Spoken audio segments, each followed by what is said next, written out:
Isang taon matapos ang aksidente, hindi niya inasahan na isang mahirap na bata ang maglalantad ng katotohanan tungkol sa kanyang nawawalang asawa. Ang maulang hapon ay nagdulot ng bigat sa kalangitan at ang tunog ng patak ng ulan na tumatama sa salamin ng kotse ay sumasabay sa ritmo ng mga iniisip ni Gregorio. Mahigpit niyang hawak ang manibela habang tinatahak ang kalsada papunta sa sementeryo. Isang taon na ang lumipas mula nang mangyari ang aksidente. Ngunit para sa kanya, pareho pa rin ang sakit. Wala pa ring nakakita sa katawan ni Rosalinda. At ngayon, sa harap ng bagong tayong simbolikong libingan, ramdam niya ang mabigat na kirot sa dibdib na parang ngayon lang niya lubos na tinatanggap ang pagkawala nito. Habang nasa daan, may kakaibang gumugulo sa kanya. Tuwing titigil siya sa ilaw trapiko, may pakiramdam siyang may nakatingin sa kanya. Sinilip niya ang mga salamin pero kalsadang basa lamang at ilang taong nagmamadali ang nakita niya. Pinilit niyang kumbinsihin ang sarili na kabado lang siya. Pero habang tumatagal, lumalakas ang kutob. Napaisip pa siya, baka may sumusunod sa akin. Baka gusto nila akong holdapin, alam nilang mayaman ako at naghihintay lang sila ng tamang oras. Gayunpaman, nagpatuloy siya hanggang sa sementeryo. Pagparada niya, nakita niya ang ilang bisitang nagtitipon sa ilalim ng payong. Payak lang ang burol, kakaunti lang ang malalapit na tao at walang masyadong nagsasalita.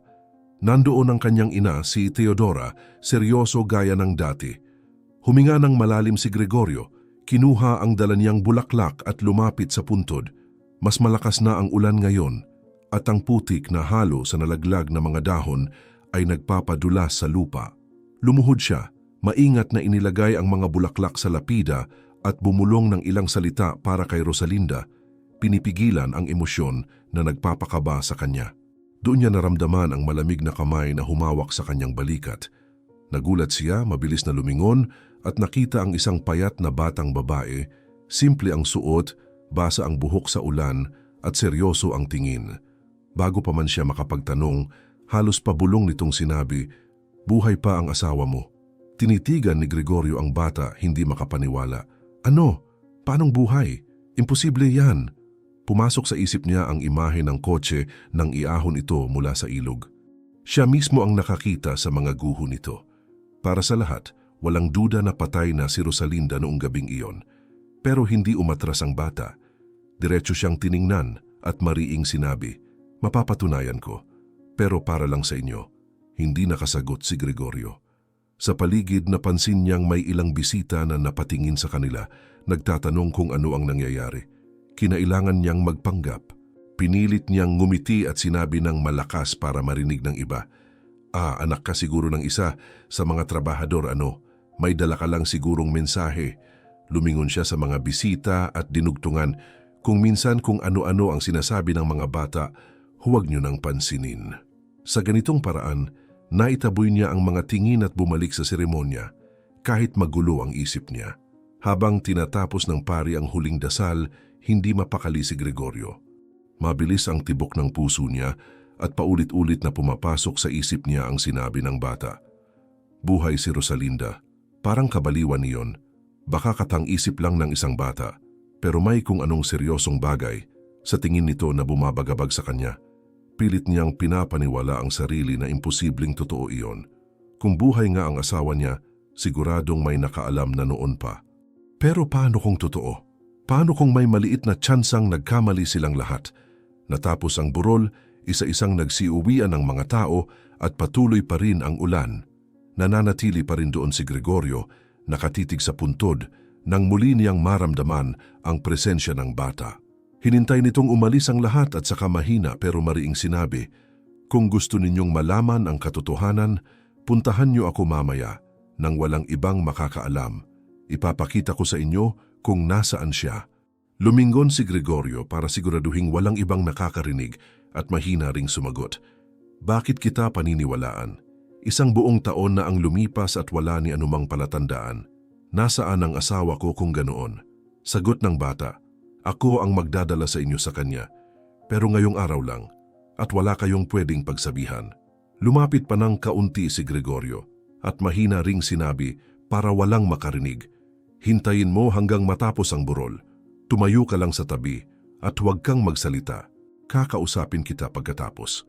Tumango ang bata at tumayo sa gilid, tahimik, parang sigurado na siyang lalapit si Gregorio pagkatapos ng lahat. Naiwan si Gregorio ng ilang sandali, nakatingin sa mga bulaklak sa simbolikong lapida. Pumasok sa isip niya ang mukha ni Rosalinda, ang huling beses na nakita niya ito bago umalis ng bahay, at ang sakit ng marinig ang balita ng aksidente. Kung gawa-gawa lang ng bata ang lahat, labis itong kalupitan. Pero kung may kahit katiting na tsansa na totoo, hindi niya pwedeng ipagsawalang bahala. Nagpatuloy ang burol sa ilalim ng manipis na ulan, tahimik ang mga bisita, at si Gregorio na may pilit tinatago ang kaguluhan ng isip habang hinihintay ang tamang oras para muling makausap ang bata.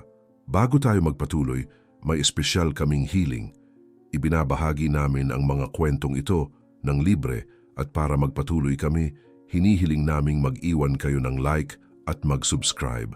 Ikomento nyo rin ang pangalan ng lungsod kung saan nyo pinapanood ang kwentong ito. Maraming salamat at tuloy tayo. Pagkatapos ng burol, huminga ng malalim si Gregorio at lumapit sa ina. Alam niyang maraming tanong si Teodora, kaya inihanda na niya ang isang dahilan. Nagsalita siya ng mahina ngunit may bigat sa boses para walang maghinala. Inay, kailangan kong ayusin ang ilang negosyo ngayong hapon, may kinalaman sa kumpanya at hindi pwedeng ipagpaliban. Umuwi ka na muna, susunod ako mamaya. Tiningnan siya ni Teodora ng may halong pagdududa, tila gusto pang mag-usisa, pero nang makita ang seryosong mukha ng anak, tumango na lang siya at sinabing huwag itong magtagal. Suminyas si Gregorio sa isa sa mga tauhan na ihatid ang ina sa sasakyan nito. At nang makaalis na si Teodora, mabilis siyang lumakad papunta sa kanto kung saan tahimik na naghihintay si Clarita, gaya ng bilin niya. Pumasok ka agad at manatiling nakayuko. Ayokong may magtanong kung bakit ka narito, sabi ni Gregorio nang buksan niya ang pinto ng kotse para sa bata. Sumakay si Clarita nang hindi nagsasalita. Nakamasid lang sa marangyang loob ng sasakyan. Pinaharurot ni Gregorio ang makina at umalis ng dahan-dahan para hindi mahalata. Habang papalayo sila ng lungsod, napansin niyang kinakabahan si Clarita ngunit nananatiling tahimik, nakatingin sa bintana kung saan patuloy ang ambon ng ulan. Makalipas ang ilang minuto, napalitan ng maputik at lubak-lubak na daan ng sementadong kalsada. Doon palang ramdam na ni Gregorio na malayo sa syudad ang patutunguhan nila. Sumilip ang maliit na baryo sa unahan, payak at tahimik, may ilang bahay na yari sa kahoy at kalawangin na ang bubong. Sa ilang bintana, kandila ang nagsisilbing ilaw dahil walang kuryente ang karamihan ng bahay. May mga batang nakapaan na naglalaro at ilang matatanda ang huminto sa gawain para pagmasdan ang mamahaling kotse na pumasok sa lugar. Huminto si Gregorio sa tapat ng isang simpleng bahay at lumabas ang isang matandang babae para salubungin sila. Si Consuelo yon, ang lola ni Clarita. Kita sa mukha nito ang bakas ng panahon, ngunit nanatiling maamo ang titig. Ikaw marahil si Gregorio, mahina nitong sabi habang nakikipagkamay. Tumango lang si Gregorio, sabik ng malaman ang dahilan ng lahat. Pumasok sila sa maliit na bahay na tanging isang mahinang bombilya lang ang nagbibigay liwanag, nakakabit pa sa maingay na generator sa labas. Hindi nag-aksaya ng oras si Consuelo sa pagpapaliwanag. Umupo sila sa mga upuang kahoy sa maliit na sala at ikinuwento niya na 1 taon na ang nakalipas nang makita nila ang isang babaeng walang malay sa may pampang ng ilog. Malubha ang mga sugat at may tama pa sa ulo. Niligtas nila at inalagaan, ngunit nang magkamalay ay wala itong natatandaan. Hindi alam ang pangalan ni kung saan nanggaling. Pinilit naming kumbinsihin siyang pumunta sa lungsod para magpatingin sa doktor, pero halos maiyak siya sa takot tuwing mababanggit ang tungkol sa lungsod, paliwanag ni Consuelo. Parang may matinding takot, hindi maipaliwanag na para bang mapanganib ang syudad para sa kanya. Kaya nirerespeto namin ang kagustuhan niya. Tahimik lang na nakikinig si Gregorio, puno ng tanong ang isip. Nais niyang malaman kung bakit walang tumawag sa pulis o humingi ng tulong. Paliwanag ni Consuelo, noon ay wala pang telebisyon sa baryo, halos putol ang ugnayan nila sa labas ng komunidad. Kamakailan lang, nang makabili ng lumang TV, saka lang nila napanood ang balita tungkol sa burol ng asawa ni Gregorio at doon nila nakilala ang babaeng kasama nila. Doon namin naintindihan kung sino siya. Hindi pa rin bumalik ang alaala niya, pero alam na namin ngayon na Rosalinda ang pangalan niya. At narito siya kasama namin mula noon. Sa bawat salitang marinig, bumibilis ang tibok ng puso ni Gregorio. Gusto na niyang tumayo at hanapin agad si Rosalinda, pero pinigilan siya ni Consuelo. Ipinaliwanag nito na natutulog si Rosalinda sa silid matapos magtrabaho sa bukirin at gawaing bahay buong umaga. Sabi pa nito, tila naging kontento na ang babae sa simpleng buhay, nagtatanim, nagluluto, namumuhay ng walang anumang luho. Masaya siya sa itsura, pero laging may bakas ng lungkot sa mga mata, para bang may kulang na hindi niya matukoy. Habang nag-uusap sila, may marahang yabag na narinig mula sa pasilyong kahoy, at may isang figura ang lumitaw sa pintuan. Si Rosalinda iyon, suot ang payak na damit at nakapusod ang buhok na parang basta na lang isinuklay. Tiningnan niya si Gregorio nang may pagtataka, walang pagkilala sa mamahaling suot na lalaki sa gitna ng sala. Sandaling natahimik ang paligid. Nanginig ang mga tuhod ni Gregorio. Lumapit siya ng dahan-dahan halos maluha, at bago pa man makapagsalita ay bumagsak na ang mga luha sa mukha niya. Rosalinda, ikaw nga, mahina niyang bulong, at niyakap siya ng mahigpit. Nanatiling matigas ang katawan ng babae, tila nalilito, pero hindi siya itinulak palayo. Parang dama niya na mahalaga ang lalaking ito kahit hindi niya maalala kung bakit. Ako ang asawa mo, maingat na paliwanag ni Gregorio. Pilit na hindi siya takutin. Ay isang taon kitang hinanap. Akala ko wala na ang lahat. Napakunot ang noo ni Rosalinda, litong-lito, at sinabing wala siyang natatandaan na ang alam lang niya ay ang payak na buhay na mayroon siya mula nang magising pagkatapos ng aksidente. Hinawakan ni Gregorio ang kamay niya at hiniling na sumama siya pabalik sa lungsod, sa bahay nila, kung saan pwede siyang matulungan na maibalik ang alaala at buhay nila noon. Pero umatras si Rosalinda, kinakabahang pinisil ang mga daliri. Sinabi niyang hindi niya alam kung gusto niyang bumalik, na may takot siya sa syudad, at ang pag-iisip pa lang tungkol dito ay nagpapabilis ng tibok ng puso niya nang walang dahilan. Ipinilit ni Gregorio na walang mananakit sa kanya, na gusto lang niya itong tulungan, pero umiling si Rosalinda, sinasabing kailangan niya munang mag-isip. Pagkatapos ay ipinatong ni Consuelo ang kamay niya sa balikat nito at ipinaliwanag na normal lang daw ang ganoong reaksyon mula nang mailigtas si Rosalinda. Parang may binabalik na alaala ang lungsod na hindi niya maabot, sabi ng lola. Parang naaalala ng katawan niya ang takot kahit wala nang malinaw na naaalala ang isip niya. Huminga ng malalim si Gregorio, hawak pa rin ang mga kamay ni Rosalinda at nagsalita siya ng mahinahon para hindi ito matakot. Hindi ka magiging mag-isa, Rosalinda. Kung gusto mong pumunta sa lungsod, pwedeng sumama si Lola at si Clarita. Pangako ko, kayong tatlo ay titira sa mansyon, walang mahihiwalay. Tumingin si Rosalinda kay Consuelo at pagkatapos kay Clarita, tila humihingi ng kumpirmasyon, at matapos ang ilang segundo, tumango siya at sinabing sasama lamang siya kung kasama sila, hindi kailanman mag-isa. Agad namang pumayag si Gregorio nang walang pagdadalawang isip. Sige, sabay-sabay tayong pupunta, pero sa oras na komportable kayo, bukas ng maaga tayo aalis. Tahimik na tumango si Rosalinda pero halatang kinakabahan pa rin. Parang masyadong mabigat ang ideya ng pagbabalik sa lungsod para iproseso niya agad. Pagkatapos ng usapan, nanatili si Gregorio para mas makilala ang buhay sa baryo. Naglakad siya kasama sina Consuelo at Clarita sa makikitid na daang lupa, dumadaan sa mga simpleng bahay na yari sa kahoy. Ang iba ay walang pintuan, lumang kurtina lang na tinatangay ng hangin. Napansin niya ang mga lalaking nag-aayos ng lambat, mga babaeng naglalaba sa ilog, at mga batang naglalaro ng nakapaa, tumatawa kahit sa maliliit na bagay, tumatakbo sa ambon na para bang laro lang. Mabigat ang buhay doon, pero may kakaibang saya at pagtanggap na hindi niya nakita sa malaking lungsod. Kumakaway ang mga tao, nag-aalok ng prutas, nagtatanong kung sino ang banyagang mukhang edukado na naglalakad kasama ang pamilya ni Consuelo. Habang naglalakad, ilang beses tumunog ang cellphone ni Gregorio. Tinitingnan niya ang screen at iisang pangalan lang ang lumalabas, Teodora. Sinagot niya lang sa ikatlong beses at bago pa siya makapagsalita, narinig na niya ang boses ng ina na may inis. Nasaan ka, Gregorio? Ang tagal na mula ng libing at bigla kang nawala. Huwag mong sabihing nasa bar ka na naman at umiinom. Pumikit siya sandali. Pinipigilan ang tono bago sumagot. Hindi, ina. Hindi ganoon. May inaasikaso lang ako. Hindi ko pwedeng ipaliwanag ngayon. Sa kumpanya ako matutulog ngayong gabi kaya huwag mo na akong hintayin. Sa kabilang linya, may katahimikan muna bago sumunod ang reklamo. Mula nang mamatay ang babaeng iyon na walang ibang ginawa kundi pabigatin ang buhay mo, parang nawalan ka na ng direksyon at ngayon bigla ka na lang nawawala. Sana hindi mo ako niluloko. Tinapos ni Gregorio ang tawag at sinabing pag-uusapan na lang nila kinabukasan.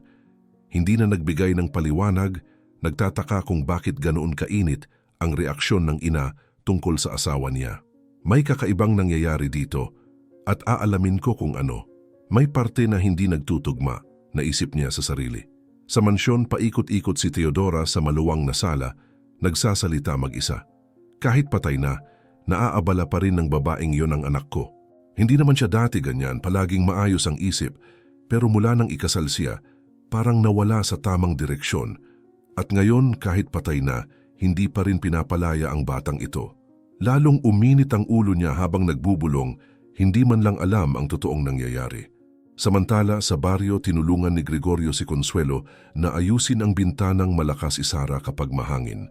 Hawak niya ang kahoy, ipinukpok ang ilang pako, at kahit wala siyang karanasan, natapos din niya ang simpleng problema.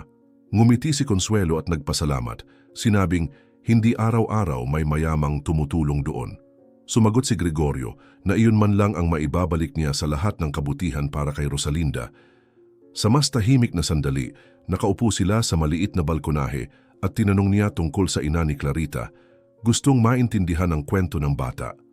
Napabuntong hininga si Consuelo bago sumagot. Napakabata ng ina niya, umibig sa maling lalaki at tumakas kasama ito nang si Clarita ay sanggol pa. Hindi na bumalik. Ako na ang nagpalaki sa kanya, binigyan ng pagmamahal, edukasyon, lahat ng kaya ko. Hindi siya kinulang sa pagmamahal, iyan ang sigurado ako. Tumango si Gregorio habang pinagmamasdan si Clarita na naglalaro kasama ang ibang bata sa tabi ng ilog at sinabing mukhang masaya pa rin ang bata sa kabila ng lahat. Sagot ni Consuelo na oo, mabait at mapagbigay na bata si Clarita at hindi kailanman nagrereklamo. Dahan-dahang bumagsak ang gabi, tanging huni ng mga kuliglig at agos ng ilog ang maririnig. Magkakasama silang kumain sa simpleng hapag ng kanin, isda at ilang prutas. At nagpasalamat si Gregorio sa pagtanggap nila. Napansin niya kung paano walang pag-aalinlangan ang mga tao roon na ibahagi ang kaunting mayroon sila, palaging nagbibigay ng higit pa kaysa itinatabi para sa sarili. Malayo ito sa lamig ng mga tao sa lungsod, kung saan kanya-kanya ang lahat. Pagkatapos kumain, pinag-usapan nila ang biyahe patungong mansyon. Sinabi ni Gregorio na maaari silang umalis ng maaga para maiwasan ang init at makarating bago magtanghali. Kinabahan si Rosalinda pero pumayag basta kasama sina Consuelo at Clarita at inulit ni Gregorio ang pangako niya. Hindi ka iiwan mag-isa, Rosalinda.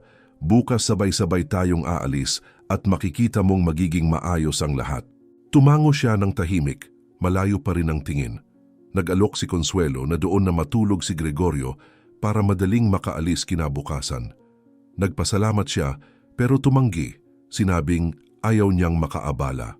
Sa sopa na lang ako, huwag kayong mag-alala. Isang unan lang ang kailangan ko. Pinilit siya ng lola na sa kwarto na lang nito pero tinanggihan ni Gregorio, sinabing hindi tama na paalisin ang may-ari sa sariling higaan. Habang inihahanda nila ang kumot para sa kanya, bumulong si Clarita sa lola na tila kakaiba raw makita ang isang lalaking mayaman at sanay sa marangyang buhay na pumayag matulog sa ganoong kasimpleng sala. Sumagot si Consuelo na kung minsan ang mga mayayaman pa ang kailangang matutong pahalagahan ang maliliit na bagay. Narinig iyon ni Gregorio at ngumiti, sinabing ngayong gabi raw ay mas marami siyang natutunan kaysa sa lahat ng taong ginugol niya sa paligid ng kayamanan. Nang matulog na ang lahat, nanatiling nakahiga si Gregorio sa makitid na sopa. Nakatingin sa kisame na yari sa kahoy at iniisip kung gaano kabilis magbago ang buhay. Sa loob lang ng ilang oras, natuklasan niyang buhay pa pala ang babaeng iniyakan niya ng 1 taon.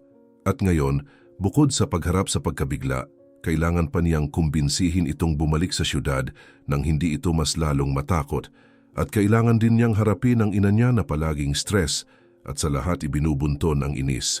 Kinabukasan maagang gumising ang araw at banayad na tumatama ang liwanag sa baryo ng maghanda. Sina Gregorio, Rosalinda, Clarita at Consuelo para sa biyahe papunta sa mansyon. Halatang naiiba ang kotse ni Gregorio sa simpleng lugar na iyon at nang tuluyan na silang umalis, nakadungaw si Clarita sa bintana na mamangha kung ano ang hitsura ng bahay na inilarawan ni Gregorio. Si Consuelo naman ay tahimik, magkasalikop ang mga kamay sa kandungan, habang si Rosalinda ay pinagmamasdan ang unti-unting pagbabago ng tanawin mula sa kalsadang putik at mga bahay na gawa sa kahoy hanggang sa sementadong daan at matataas na gusali. Parang bumabalik siya sa mundong hindi na niya ramdam na kanya pa.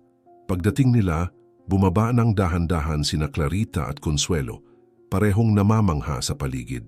Nakatayo ang mansyon na tila kastilyo, bumubukas ng marahan ng gate na bakal, lumilitaw ang maayos na hardin, ang fountain sa gitna, at ang bahay na may 2 palapag at malalawak na veranda. Dito ka nakatira? Mahina at halos pabulong na tanong ni Clarita kay Gregorio. Parang natatakot mabasag ang katahimikan. Ngumiti siya at sinabing oo, pero mula nang mawala si Rosalinda, ngayon lang uli ito lumitaw na napakalaki at napakababa. Sinabi ni Consuelo na higit pa ito sa kahit anong bahay na nakita niya sa buong buhay at parang palasyo kung ikukumpara sa simpleng baryo nila. Naglakad si Rosalinda sa sala, nakatitig sa mga larawan na nakasabit sa pader at nakaayos sa mga estante. May mga kuha ng kasal, mga bakasyon, mga masayang sandali kasama si Gregorio. Dahan-dahan niyang hinawakan ang mga ito, parang may hinahanap na kasagutan sa bawat larawan para sa kaguluhan sa isip niya. May naalala ako pero parang pira-piraso lang. Mahina niyang sabi habang tinitingnan ang litrato nila ni Gregorio sa tabing dagat. Wala pang buo ang lahat. Hiniling ni Gregorio na maghinay-hinay lang siya. Sinabing ang mahalaga ay nandito na siya at darating din ang tamang oras para bumalik ang alaala. Biglang lumitaw si Teodora sa itaas ng hagdan, bumababa ng mabagal, mabigat ang ekspresyon. Agad nag-iba ang hangin sa paligid. Huminto si Rosalinda, nakatitig sa kanya, hindi maintindihan kung bakit biglang bumilis ang tibok ng puso. Nagsimulang manginig ang kanyang mga kamay at may kakaibang kaba na kumalat sa katawan, parang alam na ng damdamin niya ang dahilan bago pa ang isip. Sino ang nagdala ng mga taong ito rito? At siya ba ang iniisip ko? Malamig na tanong ni Teodora, halatang nagulat sa presensya ni Rosalinda at may pag-aalangan pa sa matanda at batang kasama. Sinabi ni Gregorio na mga bisita lang sila at may karapatan si Rosalinda na makita ang sarili niyang bahay, na nawala ang alaala at wala pa siyang natatandaan. Umatras si Rosalinda nang lumapit si Teodora.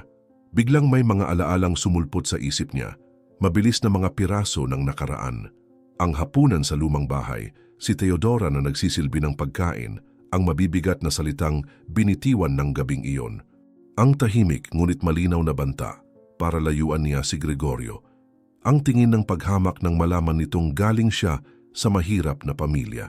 Naalala niyang umalis siya mula sa mesa ng takot, pumasok sa kotse, nanginginig, minaneho ito nang mabilis sa gitna ng ulan para isalaysay ang lahat kay Gregorio. At pagkatapos ang kurba, ang tulay, ang mga ilaw na naglaho nang mahulog ang kotse sa tubig.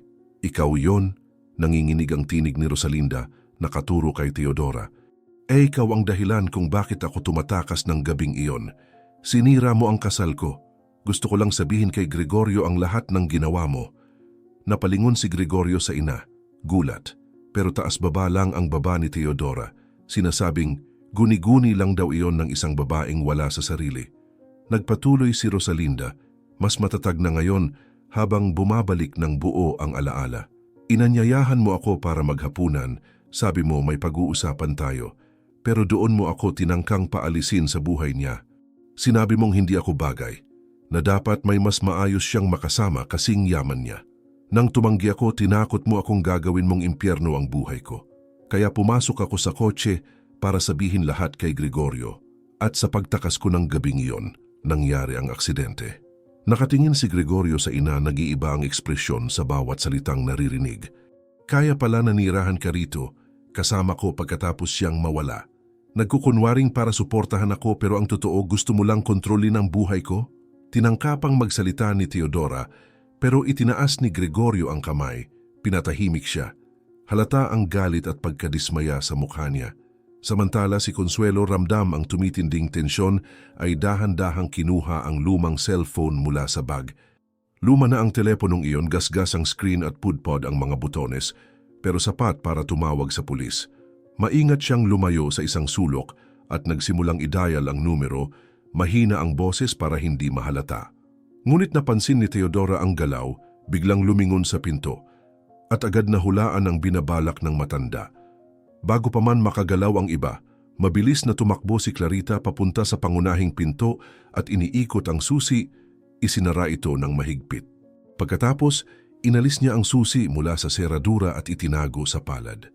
Lumapit sana si Teodora sa bata pero huminto nang maisip na anumang bigla ang kilos ay magmumukhang mas masama. Matatag ang titig ni Clarita sa kanya at alam na alam ni Teodora na walang maniniwala kung pilitin niyang agawin ang susi mula sa kamay ng bata. Hirap sa paghinga si Teodora, nakapikit ng mariin, wariin naghahanap ng paraan para makawala sa lahat ng paratang na bumagsak sa kanya. Binabaluktot ninyo ang lahat, sabi niya, nanginginig ang boses, pero pilit pinatitigas ang tono. Hindi ko ginusto ang masama para kanino man. Ang lahat ng ginawa ko'y para protektahan ang anak ko. Hindi niya alam kung anong klasing buhay ang pinagmulan ng babaeng ito. Mga taong walang pinag-aralan, walang maibibigay. Gusto ko lang ng pinakamabuti para sa kanya, iyon lang. Tinitigan siya ni Gregorio, hindi makapaniwala sa naririnig. Pero bago pa siya makapagsalita, lumapit si Consuelo, payapa ang mukha, at nagsalita nang may tinig ng isang taong sanay na sa lahat ng kasinungalingan. Ang isang tunay na ina, sinusuportahan ang anak sa lahat ng desisyon nito. Kahit hindi niya maintindihan, hindi dapat kontrolin ng ina ang buhay ng anak na matanda na para bang bata pa ito. Ang proteksyon ay hindi pamimilit, Teodora. Ang proteksyon ay pananatili sa tabi nila, kahit hindi tayo sang-ayon. Lumingon si Teodora sa matanda, nagngangalit ang mga mata na parang iyon ang pinakamasakit na insulto. At tingnan mo kung sino ang nagbibigay sa akin ng sermon, sigaw niya. Umaalingaw-ngaw ang boses sa malawak na bulwagan ng mansyon. Isang pulubing oportunista na siguradong nangangarap ipasok ang anak ng pamilya ninyo rito para makahut-hut ng pera. Hindi ninyo ako maluloko. Ang mga simpleng tao ay puro lang iniisip kung anong makukuha nila sa iba. Hindi na nakatiis si Gregorio. Lumapit siya sa ina, malamig ang mukha, at nagsalita sa isang tono na hindi pa narinig ng ina kailanman. Tama na, inay. Nakita ko na ang buhay ng mga taong ito. Isang buong araw akong kasama nila at nakita ko ang higit na kabutihan at katapatan sa baryong walang kuryente kaysa sa lahat ng magagarbong bulwagan ng syudad na ito. Habang inuuna ninyo ang reputasyon at anyo, sila ang nagligtas sa buhay ng asawa ko. Sila ang nag-alaga sa kanya ng akala ng lahat ay patay na siya. Ang iniisip ninyo'y sarili ninyo at ang itsura ng lahat. Panahon na para tapusin ang kayabangan na iyan. Si Rosalinda na kanina patahimik, biglang napaiyak para bang sa sandaling iyon, nabuo na sa isip niya ang lahat ng piraso ng alaala. Niyakap siya ng mahigpit ni Gregorio, ramdam ang panginginig ng katawan ng asawa, at tinitigan ang ina ng may galit at pagkadismaya. Narinig ninyo, inay, isang buong taon akong nagluksa sa pagkamatay ng asawa ko at alam ninyong nagsimula ang lahat dahil sa inyo. Huminga ng malalim si Teodora kunway sumusuko at saka hinintay ang sandaling napatitig si Clarita kay Rosalinda na umiiyak pa rin sa bisig ng asawa. Sa isang mabilis na galaw, inagaw ni Teodora ang susi mula sa bata at tumakbo sa pinto. Ibinukas ito ng marahas. Pero nang mabuksan niya, napatigil siya kaagad. 2 pulis ang nasa labas, naka-uniforme at seryoso ang mga mukha. Tinawag ni Consuelo. Ilang minuto lang ang nakalipas. Itinaas ng isa ang kamay, senyas na ibaba niya ang susi. Ginang, kailangan namin kayong makausap. May natanggap kaming reklamo at nais naming manatili muna ang lahat dito hanggang malinawan ang lahat. Napatigil si Teodora, parang hindi makapaniwala sa nakikita. Lumingon siya, nakita sina Gregorio na yakap si Rosalinda, si Clarita, sa tabi ng lola nito at lahat ng mata ay nakatuon sa kanya. Bumigat ang paghinga niya, namula ang mukha sa galit, pero wala na siyang matatakbuhan. Lumapit si Gregorio sa pinto, humarang sa pagitan ng mga pulis at ng ina at nagsalita ng matatag, "Sakto ang dating ninyo. Marami pang kailangang masabi at mai-record. Isang taong pagdurusa ang maaaring matapos ngayon." Pinipigil ni Teodora ang sarili, ramdam na anumang salita ay lalo lang magpapalala sa sitwasyon. Tumahimik ang bulwagan, tanging ang tinig ng mga pulis ang maririnig, inuutos sa lahat na manatili hanggang sa malinawan ang lahat. Si Rosalinda nakasandal pa rin sa asawa, humihinga ng mabigat, para bang ngayon lang niya mabibitawan ang bigat na matagal na niyang pasan. Yumakap si Consuelo sa balikat ni Clarita. Ipinagmamalaki ang tapang ng bata sa lahat ng nangyari. At si Gregorio, kahit mabilis ang tibok ng puso, alam niyang wala nang babalik sa dati, sapagkat nasa harap na ng lahat ang katotohanan at wala nang pwedeng magtago. Makalipas ang ilang oras, tahimik na ang bulwagan ng mansyon, tanging ang mga pulis na lang ang nagtatala ng mga huling detalye ng kanilang nakita. Si Teodora, mapulang-mapula ang mukha at nagngangalit ang mga mata, ay inihatid sa sasakyan ng pulis ng walang salitang binitawan. Nakasandal pa rin si Rosalinda sa bisig ni Gregorio, halos hindi makapaniwala sa lahat ng nangyari sa iisang araw. Nang ipinaliwanag ng isa sa mga pulis na dadalhin si Teodora para magbigay ng pahayag at na kailangan ding pumunta ng mag-asawa sa istasyon para formal na magsampa ng reklamo, tumangulang si Gregorio, huminga ng malalim, para bang nais niyang alisin ang isang napakabigat na pasan sa dibdib. Sa biyahe papunta sa presinto, nanatiling nakatingin sa bintana si Rosalinda, tila malayo ang isip. Paulit-ulit na bumabalik sa isipan niya ang lahat ng ginawa ni Teodora, parang pelikulang ayaw tumigil sa pagtakbo. Mahigpit na hawak ni Gregorio ang kamay ng asawa, ramdam na sa kabila ng lahat, may pag-asa na silang magsimulang muli. Nang pinagbantaan kaniya sa hapunang iyon, dapat ay napansin ko na may mali. Sinubukan mong sabihin sa akin at wala ako para makinig, sabi niya ng mahina. Halatang puno ng pagsisisi ang boses. Umiling si Rosalinda at hinigpitan ang hawak sa kanya. Wala kang kasalanan. Ginawa niya ang lahat ng palihim at ngayon wala nang pwedeng tumanggi sa katotohanan. Sa presinto, pareho nilang ibinahagi ang mga salaysay, kinumpirma ang bawat detalye tungkol sa mga banta, sa aksidente at sa pagtatangka ni Teodora na kontrolin ang buhay nila matapos mawala si Rosalinda. Maingat na isinulat ng pulisya ang lahat at nang sa wakas ay ipinaalam na mananatiling nakakulong si Teodora hanggang may desisyon ng korte. Ramdam ni Gregorio ang kakaibang halo ng sakit at ginhawa. Alam niyang sariling ina iyon at kahit puno ng galit ang puso niya, may bahagi pa rin sa kanya na ayaw maniwala na umabot sila sa ganitong punto. Kinabukasan, binisita ni Gregorio si Teodora sa kulungan. Nakaupo ito sa kabila ng rehas, mabigat ang mga mata at pagod ang anyo, pero dala pa rin ang pagmamataas na hindi kailanman nawala sa kanya. Wala akong ginawang masama, agad niyang sabi bago pa makapagsalita ang anak. Gusto ko lang kitang protektahan mula sa babaeng iyon at ngayon gusto nila akong tratuhin na parang kriminal. Huminga ng malalim si Gregorio, tinitigan ng ina ng ilang segundo bago sumagot. Mahal kita, ina, at palagi kitang mamahalin, pero hindi ko kayang magbulag-bulagan na parang walang nangyari. Ang ginawa mo, winasak ang pamilya natin, muntik pang ikamatay ni Rosalinda, at pinaniwala mo ako ng buong taon na patay na siya. Ngayon, kailangan mong harapin ang mga bunga ng ginawa mo. Ang pagmamahal ay hindi nangangahulugang itatago ang pagkakamali. Iniiwas ni Teodora ang tingin, hindi na nagsalita pa. Makalipas ang ilang araw, mas maayos na ang lahat at bumalik sina Gregorio at Rosalinda sa baryo dala ang pagkain, damit at ilang gamit para makatulong sa pang-araw-araw na gawain. Nang dumating sila, nagsipagtakbuhan ang mga bata para salubungin ang sasakyan at sinalubong sila ni Consuelo na may ngiting puno ng emosyon. Hindi nyo naman kailangang magdala pa ng kahit ano, sabi ng matanda habang pinupunasan ang kamay sa apron bago niyakap ang dalawa. Mahinahon pero may lambing ang sagot ni Rosalinda. Niligtas niyo ang buhay ko. Tinanggap niyo ako nang walang tanong kung sino ako. Ito ang pinakamaliit na magagawa namin para sa inyo. Masiglang tumulong si Clarita na ibaba ang mga kahon. Ikinukwento sa lahat kung paano siya makakapunta na sa mansyon anumang oras at ipinangako ni Rosalinda na magkakaroon siya ng sariling kuwarto tuwing gusto niyang magpalipas ng gabi roon. Habang lumilipas ang panahon, naging malapit na kaibigan ng mag-asawa sina Clarita at Consuelo. Madalas bumibisita sa mansyon sa iba't ibang okasyon. Gustong ipakita ni Rosalinda ang bahay sa kanilang dalawa at sinisiguro ni Gregorio na tinatanggap ang buong pamilya ng baryo kapag may kailangan sila. Parte na kayo ng buhay namin, sabi ni Gregorio isang hapon habang sabay-sabay silang nagkakape sa terasa. Ang lahat ng nangyari ipinakita kung sino ang talagang nasa tabi namin, nang higit naming kailangan.